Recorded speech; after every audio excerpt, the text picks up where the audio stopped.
वालेकुम गाइस, कैसे हैं आप? उम्मीद करते हैं आप सब खैरियत से होंगे, खुश होंगे और हमारी दुआ है कि आप हमेशा खुश रहें, हंसते और मुस्कुराते रहें। मेरा नाम है रहमान अनवर और मैं हूं मोहम्मद और मैं हूं ज़फ़र इकबाल। और आज हम जिस वीडियो पर रिएक्ट करने जा रहे हैं, इस वीडियो का टाइटल है कंप्लीट हिस्ट्री ऑफ आरएसएस। तो देखते हैं वीडियो। अगर वीडियो पसंद है वीडियो को लाइक, चैनल को सब्सक्राइब ज़रूर कीजिएगा। तो देखते हैं। दोस्तों, आज देश के खासकर बीजेपी के बड़े कद्दावर नेताओं की जड़ें हमें आरएसएस में लिपटी मिलती हैं। चाहे वो अटल बिहारी वाजपेयी जी रहे हों या एलके आडवाणी जी हो, चाहे नरेंद्र मोदी हो, राजनाथ सिंह हो, अमित शाह हो या फिर हमारे डायनेमिक नितिन गडकरी हो या लेट मनोहर पर्रिकर जी। इन सभी नेताओं का देश को लेकर जो भी कॉमन विजन रहा है वो शायद आरएसएस की ही दूरबीन से देखने का परिणाम है। भारत में जन्म लिया आरएसएस आज विश्व का सबसे बड़ा एनजीओ है और 2025 में इसके जन्म के 100 साल भी हो जाएंगे। लेकिन आरएसएस क्या नागपुर से चलने वाला एक एनजीओ मात्र है या फिर आरएसएस नागपुर से पूरे देश को चला रहा है? बात चाहे राजनीति की हो, हिंदुत्व की हो या अखंड भारत की, आरएसएस का झंडा सबसे ऊंचा दिखाई पड़ता है। लेकिन आरएसएस का मकसद क्या है, किस लिए ये संगठन बना था और आज क्या क्या काम हो रहा है और उनके कल के सपने क्या है, ये सब जानने के लिए हम आरएसएस के इतिहास के पन्ने आज पलटेंगे। नमस्ते दोस्तों, आप सभी का हाइपर बेस्ट के एपिसोड नंबर 82 में स्वागत है। दोस्तों, आज की वीडियो में हम राष्ट्रीय स्वयंसेवक संघ के जन्म से लेकर उनकी आज तक की यात्रा पर चर्चा करेंगे। हम ये देखेंगे कि इस संगठन ने किस तरह से अपना विस्तार किया है कि आज विश्व का सबसे बड़ा ऑर्गेनाइजेशन बना हुआ है। साथ में हम उन कंट्रोवर्सीज को भी देखेंगे जिसके घेरे में आरएसएस लगातार बना रहता है। तो दोस्तों, बिना किसी विलंब के आज के विश्लेषण को प्रारंभ करते हैं।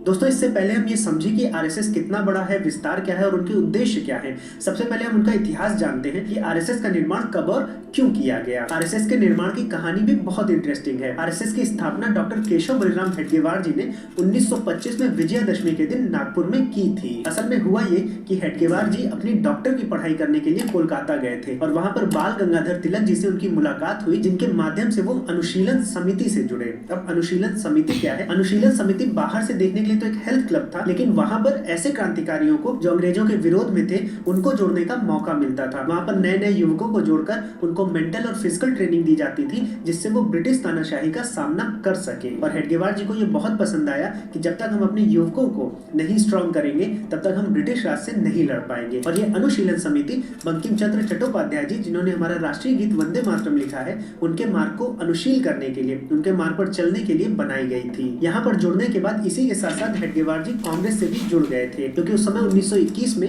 गांधी जी का असहयोग आंदोलन यानी कि नॉन कॉपरेशन मूवमेंट बहुत तेजी से आगे बढ़ रहा था और इंडिया के यूथ को अंग्रेजी सरकार के किसी भी काम में सहयोग करने से रोक रहा था। इसके साथ साथ हेडगेवार जी कांग्रेस के 1922 के नागपुर अधिवेशन और 1925 के कोलकाता अधिवेशन में भी शामिल थे। लेकिन अचानक से ऐसा क्या हुआ कि उन्हें एक नया संगठन बनाना पड़ा, आरएसएस की स्थापना करनी पड़ी और कांग्रेस से दूरी बढ़ानी पड़ी। दोस्तों, हेडगेवार जी का कांग्रेस से इसलिए मन हट गया क्योंकि कांग्रेस उस समय मुस्लिम्स को लेकर तुष्टीकरण की राजनीति करने लगी थी। हुआ ये कि टर्की में खलीफा के तख्ता पलट के बाद जो भारतीय मुस्लिम थे वो खिलाफत आंदोलन से जुड़ने लगे और मुस्लिम्स को खुश रखने के लिए कांग्रेस इस आंदोलन का साथ देने लगी थी। अब इसमें हेडगेवार जी को ये दिक्कत हुई कि जब देश खुद ही अंग्रेजों से लड़ रहा है, अंग्रेजों का गुलाम है, ब्रिटिश सरकार अपनी तानाशाही दिखा रही है, ऐसे में दूसरे देश में क्या चल रहा है और उसको लेकर हम आंदोलन कर रहे हैं जिससे हमारा फोकस बिगड़ रहा है, ये बात हेडगेवार जी को पसंद नहीं आई और इसीलिए उन्होंने कांग्रेस की विचारधारा और राजनीति से दूरी बना ली। अब कांग्रेस से दूर जाने के बाद उनके मन में बहुत ढेर सारे प्रश्न उठने लगे। उनके मन में पहला प्रश्न ये आया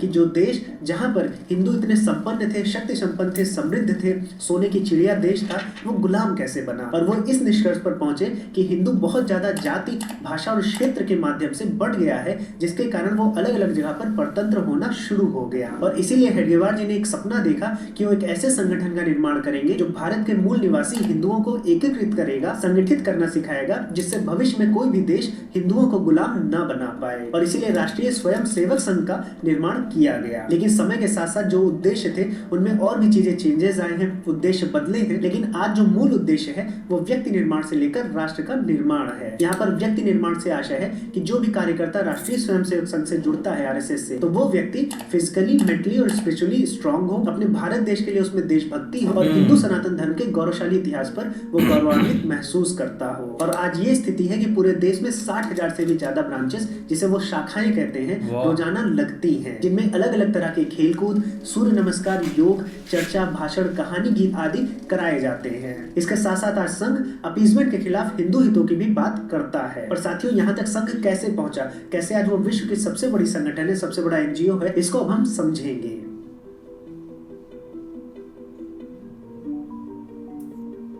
दोस्तों, जब 1925 में हेडगेवार जी ने संघ की स्थापना की तो उन्हें सुनने के लिए केवल 5 लोग आए थे और आज संघ से करोड़ों लोग जुड़ चुके हैं। इनफैक्ट अगर आप देखें तो संघ ने ही भारत को प्रधानमंत्री, राष्ट्रपति, कई राज्यों के राज्यपाल और मुख्यमंत्री भी दिए हैं। तो आरएसएस को किंग मेकर कहना भी गलत नहीं होगा। अब जब हम संघ के विस्तार की बात करते हैं तो इसकी अपनी भी एक कहानी है। जैसे ही संघ की स्थापना हुई, हेडगेवार जी इसके संपर्क में रहे तो उसी समय से कई बच्चे, कई युवक नागपुर से निकलकर देश के अलग अलग कोनों में जाने लगे, वहां पर काम करने लगे और धीरे धीरे आरएसएस की जो आइडियोलॉजी है, जो उनकी शाखा की परंपरा है, वो दूसरे शहरों में भी लगने लगी। पहले ये पास के शहरों में लगती थी, जैसे पुणे में, अमरावती में, लेकिन जैसे जैसे विद्यार्थी देश में चारों ओर जाने लगे तो संघ का कार्य भी देश भर में फैलने लगा। तो इस तरह से हम देख सकते हैं कि संघ को फैलाने में विद्यार्थियों का ही हाथ है। इसीलिए आज भी संघ में विद्यार्थी कार्यवाह, विद्यार्थी विस्तारक, विश्वविद्यालय प्रमुख जैसे कई पद आपको देखने को मिल जाएंगे। इसके साथ साथ जब हम विस्तार को क्लोजली देखते हैं कि किस तरह से ग्रोथ फायर की तरह आगे बढ़ी, तो इसमें एक प्रमुख पड़ाव था बीएचयू में संघ का कार्यालय बनना। बनारस हिंदू यूनिवर्सिटी में माननीय मदन मोहन मालवीय जी ने आरएसएस को संघ को कार्यालय बनाने की अनुमति दे दी और फिर उससे क्या हुआ कि बीएचयू में जो पढ़ने वाले बच्चे थे वो इस संघ से जुड़ने लगे और वहां पर शाखाएं चलाने लगे। फिर वो बच्चे जब अपने गांवों में गए तो वहां गांव-गांव में ये शाखाएं चलने लगी और यहीं पर बीएचयू में ही हेडगेवार जी अपने उत्तराधिकारी से भी मिले, माधवराव सदाशिवराव गोलवलकर जी से, जो बीएचयू में जूलॉजी के प्रोफेसर थे। गोलवलकर जी ही आगे चलकर 1940 में संघ के सरसंघ चालक बने, जिनका काम होता है संघ का विस्तार करना। और 1940 से लेकर 1973 तक वो अपने अथक प्रयासों से संघ को और भी आगे तक लेकर गए। गोलवलकर जी को गुरु जी कहकर बुलाया जाता था और गोलवलकर जी ने जब से आरएसएस की कमान संभाली, प्रत्येक वर्ष वो पूरे भारत का 2 बार भ्रमण करते थे। इसी में एक बहुत इंटरेस्टिंग कहानी है। किसी ने गुरु जी से पूछा कि आपका घर कहाँ है, आप तो पूरे भारतवर्ष में घूमते रहते हैं, तो उन्होंने बोला था कि रेलगाड़ी का डिब्बा ही मेरा घर है। अच्छा, यहाँ पर अगर आप देखेंगे, यहाँ पर एक इंपॉर्टेंट इंसाइट आपको देखने को मिलेगी कि अभी तक आरएसएस के 6 सरसंघ चालक हुए हैं और 6 के 6 बहुत ही पढ़े लिखे एजुकेटेड पर्सनालिटीज रहे हैं। जैसे कि हेडगेवार जी खुद डॉक्टर थे और उसके बाद आने वाले गुरु जी भी जूलॉजी के प्रोफेसर थे। उसके बाद तीसरे सरसंघ चालक मधुकर दत्तात्रेय जी, वो भी एलएलबी थे। उसके बाद राजेंद्र सिंह जी इलाहाबाद यूनिवर्सिटी के फिजिक्स डिपार्टमेंट के हेड थे। उसके बाद सुदर्शन जी टेलीकॉम इंजीनियर थे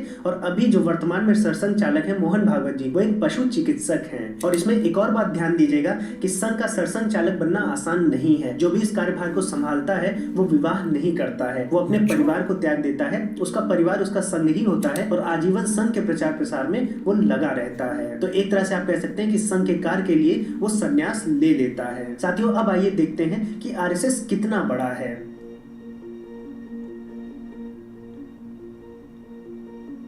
साथियों, आज संघ के आप देखें तो 55 से भी ज्यादा सहायक संगठन है, जिसमें बीजेपी, विश्व हिंदू परिषद, बजरंग दल, एबीवीपी, सेवा भारती, महिलाओं के लिए राष्ट्र सेविका समिति और विद्या भारती, जिसके अंतर्गत 30,000 से भी ज्यादा सरस्वती शिशु मंदिर और विद्या मंदिर पूरे देश में चलते हैं, जहां पर मैंने भी प्रारंभिक शिक्षा ग्रहण की है। फिर उसके बाद आरएसएस समाज के हर एक तबके तक पहुंचा है। मजदूरों के लिए भारतीय मजदूर संघ, मुस्लिमों के लिए राष्ट्रीय मुस्लिम मंच, आदिवासी भाइयों के लिए वनवासी कल्याण आश्रम, व्यापारियों के लिए लघु उद्योग भारती, सिखों के लिए राष्ट्रीय सिख संगत और इसके अलावा विवेकानंद केंद्र और स्वदेशी जागरण मंच जैसे कई ढेर सारे संगठन आरएसएस से जुड़े हुए हैं। आरएसएस केवल भारत में ही नहीं बल्कि पूरे विश्व में सक्रिय है। अगर आप इतिहास में जाएं तो पहली शाखा जो भारत के बाहर लगी थी वो 1946 में केन्या के मोम्बासा शहर में लगी थी और आज अमेरिका के साथ साथ यूरोप और अफ्रीका के कई देशों में संघ की शाखाएं चलती हैं। साथियों, अब आइए देखते हैं कि जब से संघ ने जन्म लिया है तब से भारत के इतिहास में उसने क्या क्या भूमिका निभाई है।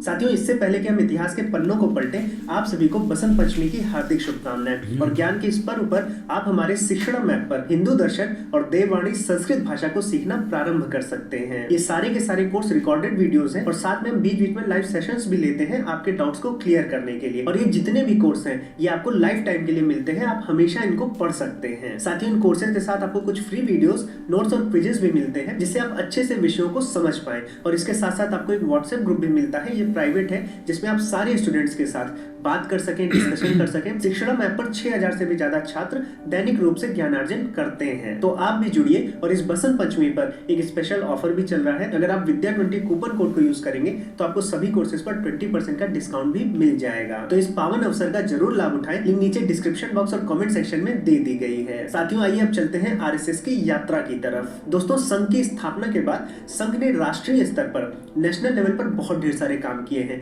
अब ये राष्ट्र हित में किए हैं या इसके पीछे उनका कुछ मकसद है, आइए सबको समझते हैं। दोस्तों, जब संघ बना 1925 में, तब तो देश गुलाम था, लेकिन संघ के बनने के बाद जो सबसे बड़े इवेंट्स हुए उसमें देश की आजादी है और देश का बंटवारा। और यहाँ पर संघ देश के विभाजन के खिलाफ था, क्योंकि जो आइडियोलॉजी है आरएसएस की वो एक सांस्कृतिक अखंड भारत की है। तो इसीलिए आरएसएस ने अपनी पूरी कोशिश की कि भारत का विभाजन ना हो। लेकिन जब देश का बंटवारा वो नहीं रोक पाए तो जो उसमें पीड़ित थे उनकी सेवा और सहायता में लग गए। राष्ट्रीय सेविका समिति के अध्यक्ष लक्ष्मीबाई केलकर जी 14 अगस्त को ही विमान से कराची जाती हैं और वहां से 1200 सेविकाओं को निकालकर भारत सुरक्षित लाती हैं और यहाँ पर उनके जीवन यापन की व्यवस्था करती हैं। इस भयावह बंटवारे में पाकिस्तान से आए हुए रिफ्यूजीज के लिए आरएसएस ने 3000 से ज्यादा शिविर लगाए थे। देश के बंटवारे के साथ साथ उस समय जो दूसरा बड़ा मुद्दा था वो था कश्मीर का मुद्दा। और उसी समय 1947 में सरदार वल्लभ भाई पटेल जी ने आरएसएस के दूसरे सरसंघचालक गुरु जी को राजा हरि सिंह जी से बात करने के लिए भेजा था। तो हम देख सकते हैं कि कश्मीर के भारत में विलय के लिए भी आरएसएस ने एक महत्वपूर्ण भूमिका निभाई है। अब साथियों, संघ देश का विभाजन तो नहीं रोक पाया, लेकिन देश के जो दूसरे गुलाम क्षेत्र थे उनको स्वतंत्र कराकर भारत में मिलवाया है। जैसे आप देख सकते हैं कि 1954 में दादरा नगर हवेली और सिलवासा दोनों जगह पर आंदोलन करके राष्ट्रीय स्वयंसेवकों ने उन जगहों को पुर्तगालियों से मुक्त कराकर भारत को सौंपा था। तो 2 अगस्त 1954 के बाद से वहां पर पुर्तगाली झंडा नहीं बल्कि भारत का झंडा लहराता है। फिर 1954 के बाद 1955 में ये आंदोलन गोवा तक पहुंचा और जगन्नाथ राव जोशी जी के नेतृत्व में गोवा मुक्ति संग्राम में आरएसएस शामिल हुआ। लेकिन यहाँ पर जगन्नाथ राव जोशी जी के साथ साथ कई राष्ट्रीय स्वयंसेवकों को 10 साल की सजा भी भोगनी पड़ी। इसके बाद एक बड़ी घटना हुई 1962 में, भारत चीन युद्ध। और ऐसे समय में आरएसएस के कार्यकर्ताओं ने सेना को राशन और सप्लाईज पहुंचाई, आर्मी रूट्स पर नजर रखी और सैन्य परिवारों को सहायता दी। और उस समय के प्रधानमंत्री पंडित जवाहरलाल नेहरू जी आरएसएस के काम से इतने प्रभावित हुए कि उन्होंने 1963 के गणतंत्र दिवस पर आरएसएस को आमंत्रित किया, जहां पर 2000 से भी ज्यादा राष्ट्रीय स्वयंसेवकों ने पूरी यूनिफॉर्म के साथ परेड में हिस्सा लिया। और इसके बाद से जितने भी युद्ध हुए, चाहे वो 65 का हो, 71 का हो या 99 का हो, हर एक युद्ध में आरएसएस के कार्यकर्ताओं ने बढ़ चढ़कर हिस्सा लिया है। चाहे उन्हें ब्लड डोनेशन कैंप लगाने हो या दिल्ली का ट्रैफिक सिस्टम कंट्रोल करना हो या फिर कश्मीर के एयर स्ट्रिप से बर्फ हटाने का काम हो। इसके बाद भारतीय इतिहास में 1975 की इमरजेंसी बहुत बड़ा इवेंट रही है और उसमें आरएसएस ने जेपी मूवमेंट का काफी समर्थन किया था और हर एक मोर्चे पर उस आंदोलन को सफल बनाने के लिए अपना योगदान दिया था। इसके बाद 1990 में श्री राम जन्मभूमि आंदोलन में आरएसएस की एक महत्वाकांक्षी भूमिका थी। आरएसएस यहाँ डायरेक्टली तो इन्वॉल्व नहीं था, लेकिन जो उसके सहयोगी संगठन थे, विश्व हिंदू परिषद और बीजेपी यानी भारतीय जनता पार्टी, इन्होंने इस मूवमेंट को काफी आगे बढ़ाया था। तो हम देख सकते हैं कि भारत जब से आजाद हुआ और उस समय से जितनी भी बड़ी घटनाएं हुई हैं उसमें आरएसएस ने एक महत्वपूर्ण भूमिका निभाई है। और बड़ी बड़ी घटनाएं ही नहीं बल्कि आपदाओं में भी बचाव और राहत का कार्य भी किया है। चाहे वो उड़ीसा में आया चक्रवात हो, भोपाल में गैस त्रासदी हो या फिर गुजरात में आए हुए भूकंप हो। और अभी हाल में ही जब कोविड की महामारी आई थी तो आरएसएस के कार्यकर्ताओं ने कई जगहों पर राशन और ऑक्सीजन की व्यवस्था की थी। तो इस प्रकार बचाव और राहत कार्यों में भी आरएसएस के कार्यकर्ता आगे रहते हैं और केवल भारत में ही नहीं बल्कि नेपाल, श्रीलंका और सुमात्रा जैसे देशों में भी बचाव और राहत का कार्य कर चुके हैं। अब जितनी भी बातें मैंने बताई हैं उससे तो आपको लगेगा कि आरएसएस एक राष्ट्र हित में कार्य करता है, लेकिन आरएसएस कई बार बहुत ढेर सारी कंट्रोवर्सीज में भी घिरा है, 3 बार बैन हो चुका है। तो आइए उन कंट्रोवर्सीज को जानते हैं और आरएसएस को बैन क्यों किया गया ये भी समझते हैं।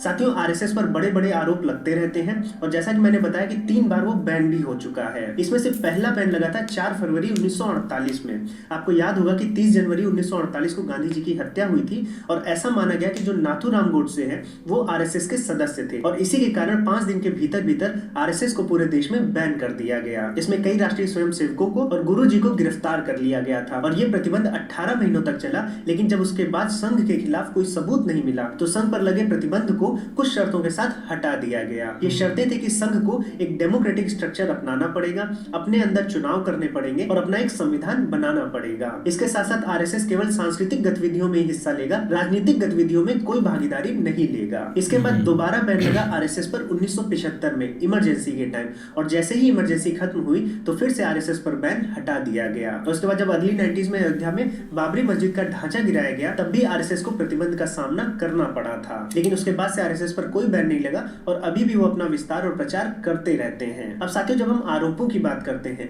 तो दो तरह के मुख्य आरोप आरएसएस पर लगते हैं। एक तो पहला ये कि ये सवर्ण जातियों यानी ब्राह्मण और क्षत्रियों को सपोर्ट करता है, इसीलिए इनके जो सरसंघ चालक हैं ये ब्राह्मण और क्षत्रिय ही रहे हैं। और दूसरा बड़ा जो आरोप लगता है कि ये भारत के झंडे का सम्मान नहीं करते, ये केवल भगवा ध्वज को ही मानते हैं, भारत का जो तिरंगा है ये उसके खिलाफ है। अब इन दोनों आरोपों को लेकर आरएसएस समय समय पर अपना क्लैरिफिकेशन देता रहा है। सबसे पहले आरएसएस ये बताता है कि जब हमारी बुनियाद ही यही है कि हमें समाज को जोड़ना है, हिंदू जो अलग अलग जाति भाषा क्षेत्रों में बटे हुए हैं उनको एक साथ लाकर संगठित करना है जिससे हिंदू मजबूत रहे, तो वहां पर छुआछूत जात-पात आ ही नहीं सकती। और इसको लेकर आरएसएस ये भी करता है कि जो भी कार्यक्रम करता है उसमें जितने लोग भी पार्टिसिपेट करते हैं वो अपने फर्स्ट नेम के साथ ही करते हैं, सेकंड नेम, सरनेम या जात की वहां पर बात नहीं की जाती। यहाँ तक कि गांधी जी ने भी आरएसएस की जो छुआछूत के खिलाफ पॉलिसीज थी, जो विरोधी भावना थी, उसकी प्रशंसा की थी। मैं खुद आरएसएस द्वारा चलने वाले सरस्वती शिशु मंदिर से पढ़ा हूँ और वहां पर भी इस प्रकार का भेदभाव मुझे कभी भी देखने को नहीं मिला। ये जातिगत भेदभाव तो छोड़िए, वहां पर धार्मिक भेदभाव भी नहीं किया जाता था। आज तक एक भी क्लास, एक भी मिनट ऐसा नहीं रहा होगा जहां पर मुझे किसी मुस्लिम भाई के लिए या फिर किसी सिख भाई के लिए या किसी भी दूसरे धर्म के व्यक्ति के लिए भड़काया गया हो। क्योंकि आरएसएस का मुख्य उद्देश्य भारत के प्रत्येक व्यक्ति को मानसिक रूप से, शारीरिक रूप से, आध्यात्मिक रूप से सशक्त बनाना है। अब दूसरा बड़ा आरोप ये लगता है कि जब से भारत का तिरंगा आया उसके बाद से 52 सालों तक आरएसएस ने उस तिरंगे को अपने मुख्यालय पर नहीं फहराया है। तो यहाँ पर संघ का क्लैरिफिकेशन ये है कि भगवा ध्वज को उन्होंने अपना परम गुरु माना है, क्योंकि किसी व्यक्ति को अगर असाइन करेंगे किसी बड़ी पोस्ट पर तो वहां पर भ्रष्टाचार की संभावना बढ़ जाती है, लोग व्यक्ति को पूजने लगते हैं। इसलिए वहां पर एक ध्वज की व्यवस्था की गई है, भगवा ध्वज की, जो कि भारत का प्राचीन ध्वज रहा है और उसको लेकर लोगों में आस्था है, जिससे वो करप्शन से दूर रहते हैं। और जब भारतवर्ष में ध्वज निर्माण की प्रक्रिया चल रही थी तो संघ तभी से चाहता था कि इस भगवा ध्वज को भारत का राष्ट्रीय ध्वज बनाया जाए। लेकिन समय के साथ साथ आरएसएस के विचारों में परिवर्तन आया और 2002 से अपने मुख्यालय पर राष्ट्रीय ध्वज को भी फहराना शुरू कर दिया। तो दोस्तों, जिस संघ को विरोधी, right wing, fascist, radical Hindu organisation कहते हैं, उस संघ ने देश के लिए बड़े बड़े काम किए हैं, ये कहने से हमें नहीं चूकना चाहिए। आज संघ विश्व का सबसे बड़ा संगठन है जो एकता में शक्ति होने का सबसे बड़ा प्रमाण है। 5 लोगों से मात्र शुरू हुआ ये संघ आज विश्वव्यापी है और हर एक जगह बचाव, राहत कार्य और अलग अलग तरह के सहयोग प्रदान कर रहा है। आरएसएस की आइडियोलॉजी ही रही है जिसने भारत में इतने बड़े बड़े लीडर्स पैदा किए हैं जो पूरे विश्व भर में भारतवर्ष का नाम ऊंचा कर रहे हैं। और अभी आने वाले 2025 में संघ अपनी शताब्दी मनाएगा और हम इस बात से इनकार नहीं कर सकते हैं कि वो अपने उद्देश्यों में विशाल सफलता पा चुके हैं। संघ का लक्ष्य भारत की प्रभुता और अखंडता है, जो हमारे संविधान की भी है। बस संघ इसके साथ साथ ये भी इंश्योर करता है कि हिंदू हितों की भी बात होती रहे। तो दोस्तों, मैं आशा करता हूँ कि इस वीडियो के माध्यम से कंप्लीट आरएसएस की हिस्ट्री आपको पता चली होगी, उनके योगदान के विषय में पता चला होगा, किस प्रकार से ये काम करते हैं, कैसा स्ट्रक्चर है और क्या उनके उद्देश्य है, क्या कंट्रोवर्सीज रही हैं और क्या उनका क्लैरिफिकेशन रहा है, ये सब आपको अच्छे से समझ में आया होगा। और साथ में साथियों, बसंत पंचमी भी है, तो मैं आपसे आग्रह करूंगा कि इस बसंत पंचमी पर अपनी प्राचीन परंपरा से, अपने हिंदू दर्शनों से, जिन्होंने सनातन धर्म को पूरे विश्व में ख्याति दिलाई है, उनको सीखना शुरू करें, संस्कृत भाषा सीखें। हम बिल्कुल भाई, एक आरएसएस की जो एक हिस्ट्री है ना, वो आज एक भाई ने बहुत एक अच्छे लफ्ज़ों में क्लियर की है, जो कि एक 1925 से बनी हुई है। ये नहीं कि ये भाई एक अब स्टार्ट हुई है या एक 1947 के बाद ये चीज़ें स्टार्ट हुई हैं, बिल्कुल ऐसा नहीं है। और ना ही वो एक मुस्लिम के लिए या सिख के लिए ये बनाई गई है, ये तब बनाई गई थी जब एक गोरों का राज था या एक गोरों ने काफ़ी ज़्यादा एक अंत मचाया था, तब से ये चीज़ें चलना स्टार्ट हुई हैं। देखिए 1925 में एक ऐसी जगह पर वो गए जहाँ पर एक ऐसे सेवक थे कि जो एक सीख रहे थे कि कैसे यहाँ इनसे एक मुकाबला करना है, एक मेंटली इनसे कैसे जीतना है, वो चीज़ें सिखाई जा रही थी। लेकिन जिस सर ने जो पहले दिन एक स्पीच दी थी ना, वहाँ सिर्फ 5 लोग आए थे। 5 लोगों से स्टार्ट हुई है, आज करोड़ों की तादाद में। देखो ना, एक जो एक स्टार्ट होता है ना आपका, मतलब कि एक बड़ी तहरीक में या आप बड़ी हिस्ट्री में, तो वो एक छोटे पन्नों में बंदा स्टार्ट करता है, मतलब कि एक स्टार्ट लेता है बहुत छोटा।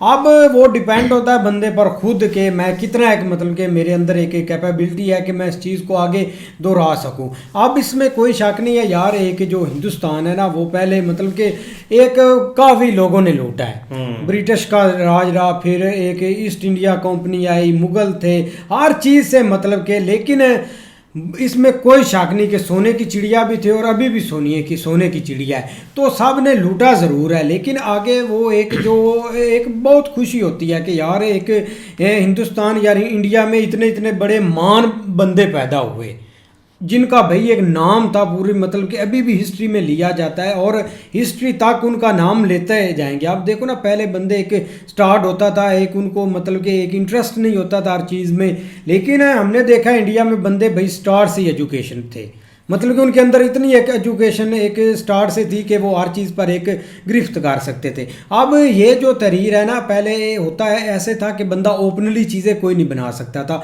जब ब्रिटिश का दौर था, तो बंदे ऐसे हिडन मतलब कि एक कमरों में छुप कर उन्होंने बनानी अपनी फ़ौजें और उनको मतलब कि आगे लड़ाना और उस तहरीर के खिलाफ एक खड़े हो जाना। तो ये चीज़ थी इसमें। नहीं बिल्कुल ऐसे ही है, लेकिन ये कि एक देख लो कि एक चैरिटी ऑर्गेनाइजेशन समझ लें या जिस तरह भी आप इसको रंग दे लें, और एक मुल्क के हित के लिए जो है ना इसका बहुत ज़्यादा अहम किरदार है। और इन्होंने बहुत सारे एक लीडर भी दिए हैं। आप स्टार्ट से जिस तरह उन्होंने बताया 6 के ऊपर आ जाए तो वो पढ़े लिखे एक थे, जिस तरह आप जो है ना वो मतलब एक गुरु जी की बात करें तो वो भी उन्होंने मतलब मुश्किलात भी हैं, ज़ाहिर बात है थोड़ा सा जब एक कुछ चीज़ें आ जाती हैं जिस वजह से वो चीज़ें फेस भी करनी पड़ती है, लेकिन उसके बावजूद उन्होंने भाई ऐसे ऐसे लीडर दिए हैं। अटल जी की बात करें, पीएम मोदी जी की बात करें यार, और नितिन गडकरी कमाल के नेता अभी। लेकिन अब आप इसको एक पाकिस्तान की साइड से देखा जाए तो भाई हमने तो भाई इनको या हमें जो इनका दिखाया गया था ना, हमेशा एक नेगेटिव पॉइंट के साथ इनको सामने रखा जाता था कि वो RSS के जो है ना वो मतलब इस तरह के लोग हैं, उनके अंदर एक अजीब तरह की एक आइडियालॉजी है, वो मतलब मुसलमानों को पसंद नहीं करते, सिखों को पसंद, मतलब किसी और मज़हब को वो एक पसंद, और इसलिए वो उनको बनाया जाता है और इस ताकि एक सख्त दिल बनाया जाता है कि वो मतलब उनके अंदर रहम नहीं होता, इस तरह की चीज़ें हमें जो है ना। लेकिन जब यार इनकी एक हिस्ट्री देखी है तो बिल्कुल ऐसी कोई, हालांकि भाई भी बता रहा है कि मैं खुद एक उस ऑर्गेनाइजेशन से पढ़ा लिखा हूँ और मुझे आज तक कोई ऐसी चीज़ नज़र नहीं आई, और ये एक रियलिटी के ऊपर है, आप देख भी लें तो आपको इसमें कोई ऐसा भेदभाव नज़र नहीं आएगा। और ये अब मुझे लगता है कि एक इसमें कोई 1 लाख प्लस या जो है ना करोड़ प्लस लोग जो है ना इसमें एक ऐड हो चुके हैं। और अब देखो ना, एक सबसे जो एक बड़ी मिसाल है, अगर मतलब के एंटी होते कंट्रियों के खिलाफ या लोगों के खिलाफ, तो जो अटल जी थे वो पाकिस्तान क्यों आए थे? एक शांति का पैगाम लेकर, मतलब कि इनमें से नहीं वो निकले RRS में।